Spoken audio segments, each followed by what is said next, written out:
Goeiemôre, dit is Sondag die 30ste November en van môre af is die laaste maand van hierdie jaar. Ons tyd loop uit, die jaar loop uit en kom ons gesels oor tyd terwyl ons daarvan praat.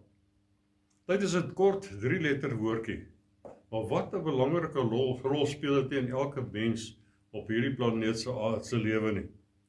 Koning Salomo sê in Prediker 3 vers 1, alles het sy bepaalde uur en vir elke saak onder die hemel is daar 'n tyd. Die woordjie daar, eerste woordjie daar, uur, of ja, die woord uur wat hy daar noem, is die Engels word dit vertaal as season, beteken alles het 'n vooraf bepaalde, vasgestelde tyd, wanneer alles sy ontstaan vind, hoe lank dit sal duur, wat die omstandighede sal wees, alles wat was, alles wat is en alles wat sal wees, is vooraf verordeneer deur God. In die begin het God het geskape, hy het die duur daarvan vasgestel, maar dit sou nie vir altyd aanhou nie. Daar moet 'n einde aan wees, en wanneer daar die einde is, weet net God alleen. Einde van hierdie definisie. En dan kom ons by die woordjie tyd, daar in daardie versie, wat sê, ja, die tyd bepaal, die betekenis daarvan bepaal, die konteks waarin dit geskryf staan, kan verskillende aspekte van tyd of soorte van tyd beteken. Ons moet dinge neem soos dit kom, want dit is nie vir ons om iets te verander wat deur God vir ons lewe bepaal is nie. Die dag maak plek vir die nag weer plek vir die dag, somer maak plek vir die winter, en as dit winter is, wag maar, die somer sal kom. So elke saak onder die son, sê Salomo, het sy tyd.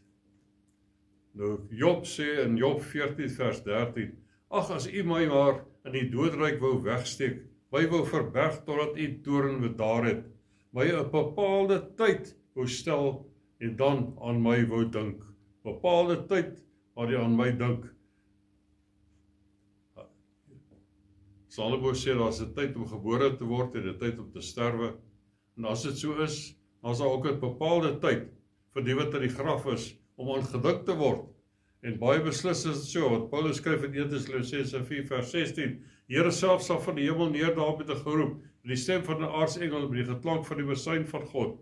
En die wat in Christus gesterf het, sal eerste opstaan. Hulle het 'n voorkeur daar, want God het aan hulle gedink. Ons gaan aan in Prediker 3 vanaf vers 2. As 'n tyd om gebore te word, tyd om te sterwe, 'n tyd om te plant, 'n tyd om uit te roei wat geplant is, 'n tyd om dood te maak, 'n tyd om gesond te maak, 'n tyd om af te breek, 'n tyd om op te bou, 'n tyd om te ween, 'n tyd om te lag, 'n tyd om te weeklaag en 'n tyd om van vreugde rond te spring, 'n tyd om klippe weg te gooi en 'n tyd om klippe bymekaar te maak, 'n tyd om te omhels en 'n tyd om ver te wees van omhelsing, 'n tyd om te soek, tyd om te verlore te laat gaan, tyd om te bewaar, tyd om weg te gooi, tyd om te skeer, tyd om aan mekaar te werk, tyd om te swyg, tyd om te spreek, tyd om lief te hê, 'n tyd om te haat, 'n tyd vir oorlog en 'n tyd vir vrede. Hier sien ons hier's altyd 'n positiewe kant en 'n negatiewe kant aan tyd gekoppel. En ons lewe word oorheers deur tyd, uit die aard van die saak. En apostel Paulus vestig Timoteus se aandag op hierdie ding van tyd, en hy sê in 2 Timoteus 4 vers 2, verkondig die woord, hou aan tydig en ontydig, weerlê, bestraf, vermaan in alle lankmoedigheid en lering, want daar sal 'n tyd wees, wanneer hulle die gesonde leer nie sal verdra nie, maar omdat hulle in hulle gehoor gestreel wil wees, vir hulle menigte leraars sal versamel volgens hulle eie begeerlikhede, en die oor sal afkeer van die waarheid en hulle sal wend tot fabels. Ek dink jy was 'n belangrike waarwording van hierdie skrif as in die dag waarin ons lewe nie. En Jesus vertel van 'n spesifieke tyd, dis nie 'n seisoen nie, dis spesifieke tyd. Matteus 24 vers 29, dadelik na die verdrukking van daardie dae sal die son verduister word en die maan sal sy glans nie gee nie, sterre sal van die hemel val, die kragte van die hemel sal geskit word, dan sal die teken van die seun van die mense in die hemel verskyn, en dan sal al die stamme van die aarde rou bedryf en die seun van die mens sien kom op die wolke van die hemel met groot krag en heerlikheid. En vers 32 sê, en leer van die vyeboom hierdie gelykenis, wanneer sy tak al sag word en sy blare uitbot, weet julle dat die somer naby is. Dis tyd vir die somer. En vers 33, so weet julle ook wanneer julle al hierdie dinge sien, dat dit naby is voor die deur. Die tyd is daar. Lukas 21 vers 28 sê, hierdie dinge begin gebeur, kyk na bo en hef julle hoofde op, omdat julle verlossing naby is. Tyd daarvoor. Apostel Paulus spreek 'n baie belangrike saak aan met betrekking tot die tyd waarin ons lewe. Romeine 13, ons lees van vers 11 af. Hy sê, dit te meer omdat ons die tydsomstandighede ken. Griekse woord daar is kairos, dit beteken 'n seisoen of 'n geleentheid. So hy sê, en dit te meer omdat ons die tydsomstandighede ken, dat die uur, hier word 'n ander woord gebruik vir uur, vir tyd, hora, met ander woorde is 'n gegewe uur wat aangebreek het. Al die uur vir ons reeds daar is om uit die slaap wakker te word, want die saligheid is nou nader by ons as toe ons gelowig geword het. Die nag het ver geword en dis amper dag. Laat ons dan die werke van die duisternis aflê, met ander woorde afstand doen daarvan, en die wapens van die lig aangord, aantrek soos 'n kleed. Laat ons welvoeglik wandel soos in die dag, nie in brassery en dronkenskap en in ontug en ongebondenheid, nie in twis en nydigheid nie. Maar beklee julle met die Here Jesus Christus en maak geen voorsiening vir die vlees om sy begeerlikhede te bevredig nie. Hou het 5 dinge hier die apostel uitgelig in hierdie verse. Eerste een sê hy, dis tyd om uit die slaap wakker te word. As ons slaap, is ons onaktief. Ons is onbetrokke. Markus 13 vers 35 sê, waak dan, want julle weet nie wanneer die eienaar van die huis kom nie, in die aand of middernag of met die hande kraai of vroeg in die môre nie. Dat hy nie miskien skielik kom en julle aan die slaap vind nie. En Jesus sê hierso, en wat ek vir julle sê, sê ek vir almal, waak. Wees vol van die Here Jesus Christus.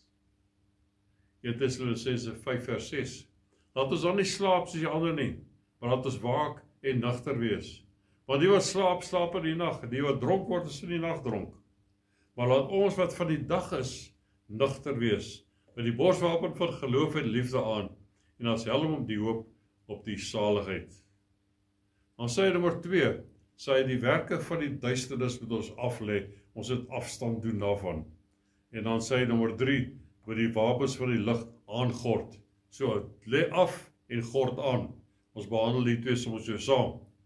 En 1 Petrus 2 vers 9 sê, maar julle is 'n uitverkore geslag, 'n koninklike priesterdom, 'n heilige volk, 'n volk as eiendom verkry en verkondig die deugde vir hom wat julle uit die duisternis geroep het. Duisternis afgelê tot sy wonderbare lig. En Kolossense 3 vers 12 sê, beklee julle met ander woorde gord aan as uitverkorenes van God, heiliges en geliefdes met innerlike ontferming, goedertierenheid, nederigheid, sagmoedigheid, lankmoedigheid. Verdra mekaar en vergewe mekaar, baie belangrik. Vergewe mekaar as die een teen die ander klag het. Soos Christus julle vergeef het, so moet julle ook doen. Baie, baie belangrik. En dit vat ons sommer na die vrug van die gees toe, Galasiërs 5 vers 22.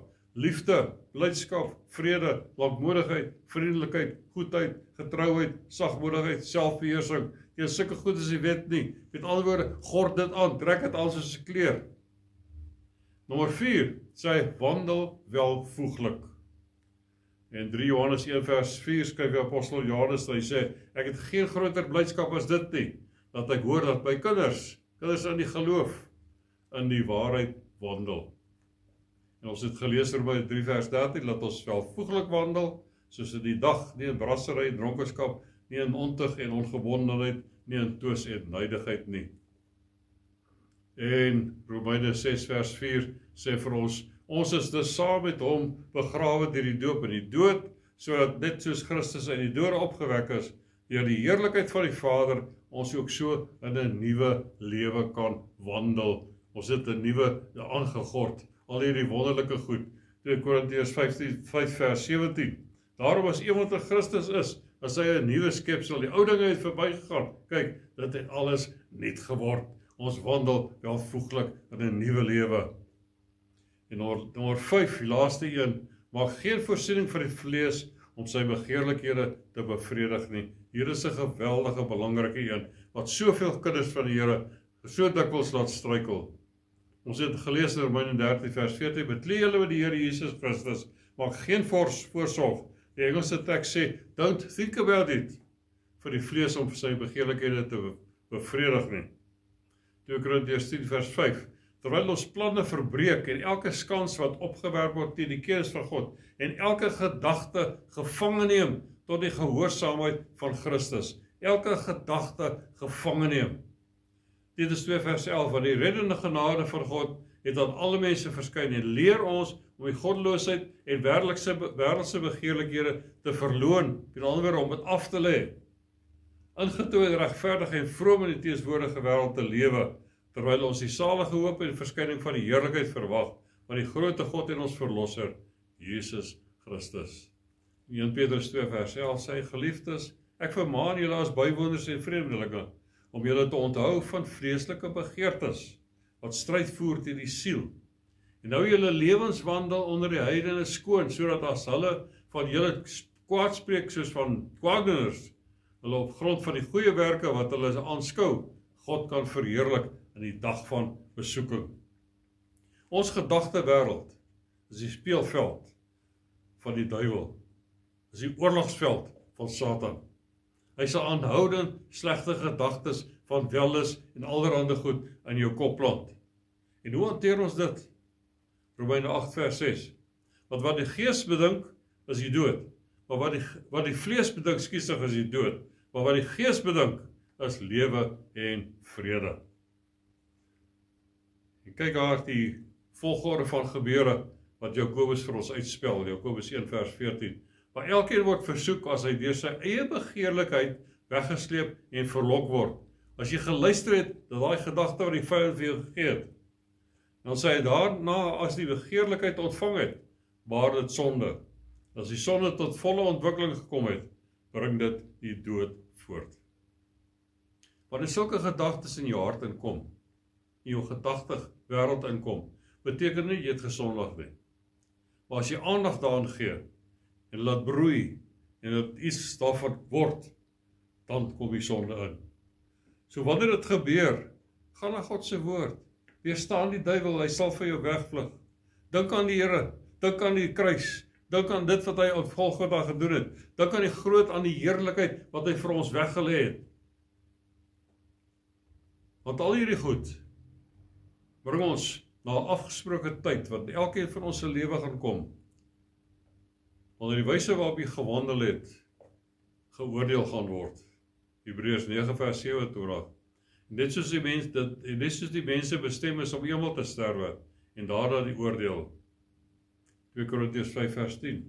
Ons moet almal voor die regterstoel van Christus verskyn, sodat elkeen kan ontvang, met ander woorde 'n loon kan ontvang, wat hy deur die liggaam, terwyl hy in die liggaam was, verrig het, volgens wat hy gedoen het, of dit goed is of kwaad.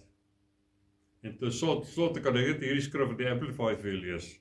For we must all appear and be revealed as we are before the judgment seat of Christ, so that each one may receive his pay according to what he has done in the body, whether good or evil, considering what his purpose and motive have been, and what he has achieved, been busy with, and given himself and his attention to accomplishing. Kom ons doen wat die woord vir die Here vir ons sê. Ons luister na hom en ons dien hom in gees en in waarheid. Die Here seën u.